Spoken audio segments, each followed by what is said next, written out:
श्री शिवाय नमस्तुभ्यम। ओम नमः शिवाय। शिव पुराण की कथा अध्याय 34 और 35।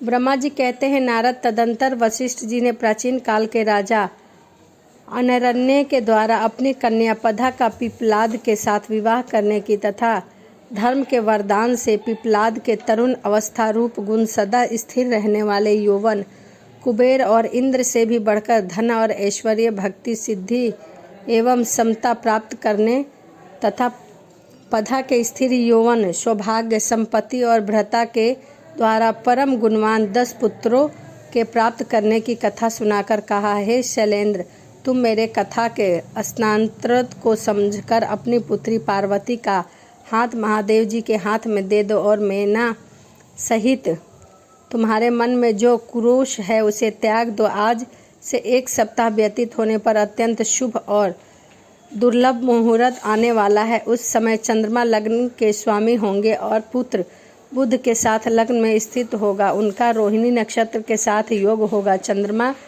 और तारे शुद्ध होंगे। मार्ग शीर्ष मास के अंतर्ध संपूर्ण दोषों से रहित सोमवार को जब कि लग्न संपूर्ण शुभ ग्रहों की दृष्टि होगी, पाप ग्रहों की दृष्टि नहीं होगी, तब बृहस्पति ऐसे स्थान पर स्थित होंगे जहां से वो उत्तम संतान और पति का सौभाग्य देने में असमर्थ हो। ऐसे मुहूर्त में तुम अपनी कन्या का विवाह ईश्वरीय जगदम्बा पार्वती को जगत पिता भगवान शिव के हाथ में सौंप देना। इसके पश्चात ऐसा कहकर ज्ञान शिरोमणि मुनिवर वशिष्ठ नाना प्रकार की लीला करने वाले भगवान शिव का स्मरण करके चुप हो गए। वशिष्ठ जी बात सुनकर सेवकों को पत्नी सहित गिरिराज हिमालय बड़े विस्मित हुए और दूसरे पर्वतों से बोले, हिमालय कहाँ? गिरिराज, मेरु, सहस, गंध, माधन, मंद, राचन, मेनका और विंध्याचल आदि पर्वते, आप सब लोग मेरी बात सुने। वशिष्ठ जी ने ऐसी बात कहकर अब मुझे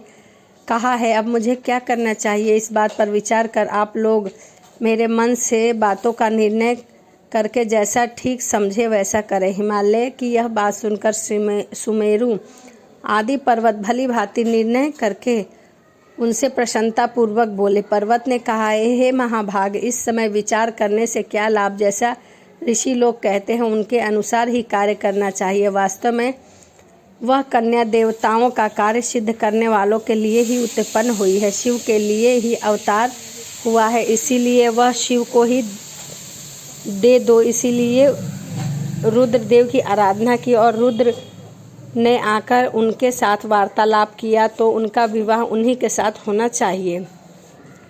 ब्रह्मा जी कहते हैं, नारद, उन मेरु पर्वत की बात सुनकर हिमालय बड़े प्रसन्न हुए और गिरिराज भी मन ही मन हंसने लगे। अरुंधति भी अनेक कारण बताकर नाना प्रकार की बातें सुनकर विविध प्रकार के इतिहासकारों का वर्णन करके मेनका देवी को समझाया। तब शैल पत्नी मेनका सब कुछ समझ गई और प्रसन्नचित होकर उन्होंने मुनियों को, अरुंधति जी को और हिमाचल जी को भी भोजन कराकर स्वयं भोजन किया। उसके पश्चात ज्ञानी गिरि श्रेष्ठ हिमाचल उन मुनियों की भली भांति सेवा की। उनका मन प्रसन्न और सारा भ्रम दूर हो गया। उन्होंने हाथ जोड़कर प्रसन्नता पूर्वक उन महर्षियों से कहा, हे हिमालय, बोलो महाभाग सप्तऋषि, आप लोग मेरी बात सुनो। यह मेरा सारा संदेह दूर हो गया है। मैंने शिव पार्वती के चरित्र को सुन लिया है। अब मेरा शरीर, मेरी पत्नी मैना, मेरे पुत्र पुत्री रिद्धि सिद्धि तथा अन्य सारी वस्तुएं भगवान शिव की है, दूसरा किसी का नहीं है। ब्रह्मा जी कहते हैं, नारद, ऐसा कहकर हिमालय ने अपनी पुत्री की ओर आदर पूर्वक देखा और उसे वस्त्र भूषण से विभूषित करके ऋषियों की गोद में बिठा दिया। इसके पश्चात वे शैलराज पुनः प्रसन्न हो गए। ऋषियों से बोले, वह भगवान रुद्र का भाग है, इसे मैं उन्हीं को दूंगा, ऐसा निश्चय कर लिया। ऋषि बोले, हे गिरिराज, भगवान शंकर तुम्हारे याचक है, तुम स्वयं उनके दाता हो और पार्वती देवी भिक्षा है। इससे उत्तम और क्या हो सकता है? हिमाचल, तुम समस्त पर्वतों के राजा हो, सबसे श्रेष्ठ हो, धन्य हो और तुम्हारा शिखरों तथा सामान्य गति है। तुम्हारे सभी शिखर सामान्य रूप से पवित्र और श्रेष्ठ है।